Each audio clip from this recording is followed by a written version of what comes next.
Bapak Ibu, sahabat-sahabat, kita lanjutkan.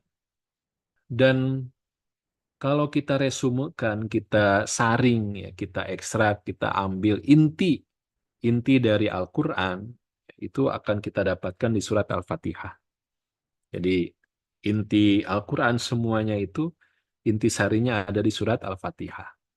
Dan itulah kenapa surat Al-Fatihah itu kita baca setiap sholat, ya. Kemudian selesai Al-Fatihah, kemudian kita membaca surat atau ayat yang lain. Karena Al-Fatihah akan nyambung, akan relate dengan surat atau ayat manapun dalam Al-Quran. Ya, seperti itu ya. Nah, Al-Fatihah sendiri, ya, menurut para ulama, itu kalau kita summary-kan, resumekan gitu ya, kemudian kita ambil lagi, ya, intinya inti lagi gitu ya, maka para ulama menyebutkan ayat, ya, yang kelima, ya, iyyaka na'budu wa iyyaka nasta'in, inilah intisari. Ya, hanya kepada Engkau lah kami beribadah dan hanya kepada Engkau lah kami meminta pertolongan. Jadi ada di sini gitu. Setiap pribadi kita memang tujuan utamanya itu bagaimana menjadikan Allah itu sebagai destinasi, ya, sebagai tujuan utama kita, ya, dalam setiap kehidupan ini. Iya karena na'budu. Semua harus bernilai ibadah. Nah, tapi kan how to, ya, how to-nya bagaimana ya? Bagaimana caranya gitu. Nah, ternyata bagian kedua dari ayat kelima ini menjelaskan kepada kita tentang bagaimana supaya kita bisa menjadikan seluruh kehidupan kita ini bernilai ibadah. Bahkan nanti kita akan diberikan kemampuan, ya, untuk bisa mengisi, ya, setiap aset waktu yang Allah berikan kepada kita untuk ketaatan dan ibadah kepada Allah. Nah, jadi ini bagian kedua dari ayat kelima ini, kuncinya di sini. Wa iyyaka nasta'in. Artinya kita untuk bisa melaksanakan tugas ibadah kita ini, kita butuh Allah. Wa iyyaka nasta'in. Kita butuh Allah, ya, untuk ibadah kepadanya. Kita butuh Allah. Subhanallah, ya. Jadi Rasulullah Shallallahu Alaihi Wasallam itu menjelaskan dalam hadisnya, ya, beliau berpesan gitu ya kepada salah seorang sahabatnya, yaitu Mu'ad bin Jabal radhiyallahu anhu. Jadi kata Rasulullah SAW, ya Mu'ad, ini uhibbuka fillah. Saya mencintai engkau karena Allah. Ini nasihat Rasulullah tuh indah ya, diawali dengan kalimat yang menyentuh begitu ya. Maka kata Rasulullah, fala tada'anna dubura kulli salatin antakula. Nah, ini. Janganlah engkau wahai Mu'ad, ya, meninggalkan, jangan sampai kamu lupa, ya, untuk mengucapkan, ya, pada akhir sholat, dubura kulli salatin, setiap akhir sholat, antakula, ya, supaya kamu mengucapkan apa? Ya, ini doanya. Allahumma inni ala dzikrika wa syukrika wa husnya ibadati. Ya Allah, ya, a'inni, ya, tolonglah, tolonglah aku agar selalu bisa ala dzikrika, ya, berzikir, mengingatmu, itu satu, ya. Kemudian wa syukrika, supaya aku bisa bersyukur kepadamu. Kemudian wa husnya ibadatik. Tujuan terakhirnya lagi-lagi wa husnya ibadatik. Bapak Ibu sahabat-sahabat yang dimuliakan Allah, Al-Imam, ya, Ibnul Qayyim rahimahullah itu menjelaskan kepada kita ya tentang berkaitan tentang nasihat ini. Di para ulama juga menyebutkan ini doa yang dibaca persis ya sebelum salam ya, setelah kita melaksanakan rangkaian ya bacaan-bacaan sholat termasuk sholawat ya tasyahud akhir, maka kita disunahkan untuk membaca doa ini. Allahumma inni ala dzikrika wa syukrika wa husnya ibadati. Betapa lemahnya diri kita, nggak punya kekuatan gitu kalau tidak Allah yang menolong. Al-Imam Ibnul Qayyim, ya, rahimahullah itu mengatakan bahwa yang dimaksud dengan zikir itu bukan hanya lisan yang qomat kamit, tapi di dalamnya itu mengandung apa? Pertama, hadirnya hati disertai ucapan lisan. Itu memang hatinya harus hadir gitu ya, penuh penghayatan. Yang kedua, meresapi makna, nama, dan sifat Allah. meresapi makna dan nama sifat Allah. Yang ketiga, mengingat Allah dengan merenungkan kalamullah, yaitu Al-Quran. Jadi mengingat Allah dengan merenungkan ayat-ayat Al-Quran. Nah, ini kan ayat itu sering kita bahas, ini jadi sign ya, tanda yang mendekatkan ya kepada Allah. Ya, tanda yang mendekatkan kita kepada tujuan. Kemudian yang keempat, ya, zikir itu juga harus senantiasa mengingat nikmat Allah, mengingat kebaikan Allah. Jadi ada empat ya zikir itu ya. Ya. Saya ulangi lagi ya. Kata kuncinya itu hadirnya hati, kemudian meresapi nama dan sifat Allah, kemudian mengingat Allah melalui Al-Quran, kemudian yang keempat, mengingat nikmat Allah dan kebaikan Allah.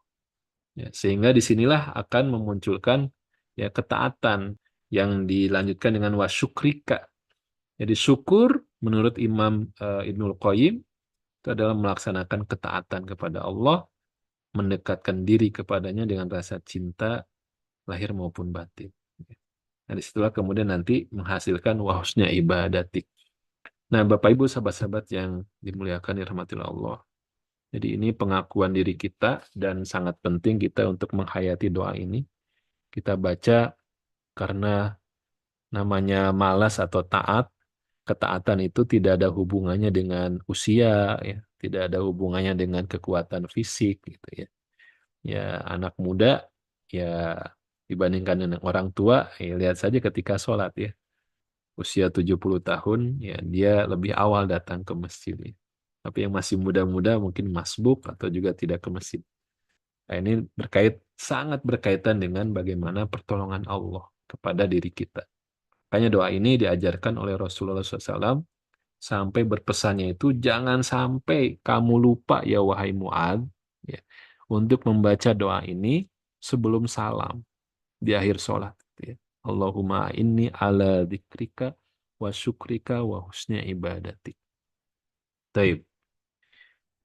Bapak Ibu sahabat-sahabat yang dimuliakan Allah, jadi setelah tadi ada doa yang mungkin bisa aplikatif ya, kita langsung terapkan.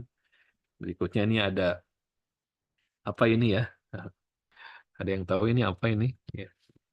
Ini adalah lafaz adzan ya. Panggilan untuk melaksanakan sholat. Jadi kalau bicara tentang ibadah, kita memahami bahwa sholat ini adalah salah satu bentuk ibadah yang sangat prioritas, bahkan nomor satu yang dihisab.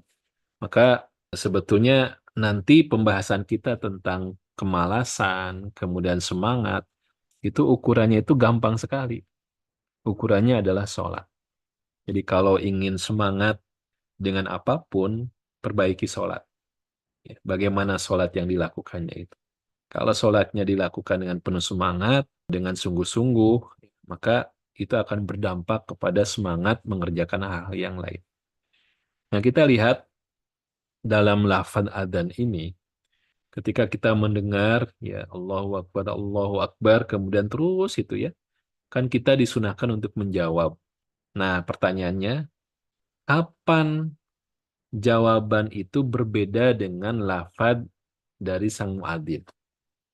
Di bagian mana kita menjawab dengan jawaban yang berbeda? Yang mana itu? Ya, pada bagian yang mana? Di sini ya. Nah, ini. Nah, di sini kita. Nah, apa jawabannya? Ketika ada panggilan hayya ala sholah. Ya. Ajakan untuk mari ya, menuju sholat. La haula wa la quwata illa billah. Hayya alal falah. Jawabannya juga begitu. La haula wa la quwata illa billah. Wah, ini dalam sekali. Jadi kalau dikaitkan dengan tadi tujuan utama kita adalah ibadah. Kemudian yang nomor satu ibadah itu adalah sholat. Kemudian kenapa saat kita diajak untuk hayya ala sholat, itu jawaban kita adalah la haula wa la quwata illa billah. Ini. Ini adalah kalimat yang luar biasa ya, dahsyat ya. Ini menunjukkan pengakuan kelemahan diri kita. Kemudian juga ini menunjukkan bagaimana penyerahan ya diri kita sepenuhnya kepada Allah. Jadi ini kalimat yang berisi penyerahan diri dalam segala urusan kepada Allah. Dan kita nggak bisa berbuat apa-apa.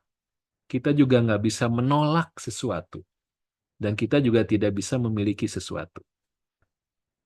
Ya, jadi ini ya. Saya ulangi kalimat la haula wala quwata illa billah. Ini kalimat yang berisi penyerahan diri dalam segala urusan.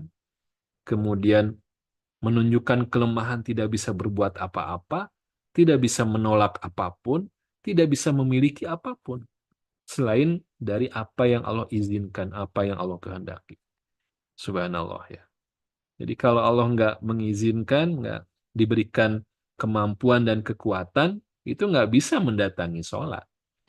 Ya, nggak bisa mendatangi sholat. Bahkan ini kan teks atau lafadz adzannya ini, ya, ini kan unik ya. Jadi setelah ajakan untuk sholat, berikutnya adalah ajakan untuk menuju kesuksesan, kemenangan. Hayya 'alal falah gitu. Ternyata jawabannya sama. La haula wala quwata illa billah. Ya, tidak ada ya, tidak ada kemampuan la haula wala quwata, tidak ada kekuatan illa billah. Subhanallah ya. Jadi betul-betul ya kita memang harus meresapi ya kalimat-kalimat ini. Dan Rasulullah Shallallahu Alaihi Wasallam itu juga berpesan, ya, berpesan kepada Abdullah bin Qais. Ini pesannya, ya Abdullah, kul katakan, la haula wala quwata illa billah. Fa innaha kanzun min kunuzil jannah. Kata Rasulullah, ya katakan la haula wala quwata illa billah. Perbanyak mengucapkan hal ini, kalimat ini, karena kalimat ini adalah kanzun min kunuzil jannah. Kanzun itu apa ya istilahnya kalau ilustrasinya itu kayak brankas gitu ya, atau safety box gitu. Ada kotak untuk menyimpan di situ ada berbagai macam harta yang berharga. Itu bisa nyimpan uang, disimpan misalnya emas dan sebagainya, deposit dan sebagainya. Surat berharga ada di situ. Jadi ada di safety box itu. Itulah kanzun min kunuzil jannah. Kanzun tuh seperti itu ya. Nah, ini kenapa Rasulullah Shallallahu alaihi wasallam mengistilahkan seperti ini ya. Jadi kanzun ini tadi kan isinya macam-macam ya. Isinya banyak, nggak mungkin isinya sedikit. Ini menunjukkan bahwa kalimat la haula wala quwata illa billah ini kalimat yang menghimpun, mengumpulkan berbagai macam kebaikan. Ibarat tadi safety box yang di dalamnya itu terkumpul berbagai macam harta dan barang berharga. Subhanallah ya. Ya, dan juga kalau kita baca bagaimana ungkapan para sahabat ya terkait dengan bagaimana hebatnya ya kalimat ini ya. Misalnya kita baca dalam ungkapan Ibnu Mas'ud radhiyallahu anhu ya. Yang beliau berkata la haula an maksiatillah illa bi ismatihi. Kata beliau tidak ada haula, tidak ada daya kemampuan untuk an maksiatillah, menghindarkan diri ya dari maksiat kepada Allah illa bi ismatihi, kecuali dengan perlindungan dari Allah. Jadi kita nggak bisa menghindarkan ya dari maksiat kecuali dengan perlindungan dari Allah. Wala quwwata ala ta'atihi illa bi'aunatihi. Tidak ada kekuatan untuk melaksanakan ketaatan selain dengan pertolongan Allah. Itu ungkapan yang sangat dalam dari Ibnu Mas'ud ya radhiyallahu anhu. Jadi ini kalimat yang harus ya bukan sekedar kita rutinkan tapi kita resapi di sini ini pengakuan kelemahan diri kita ya sandaran kepada Allah ya.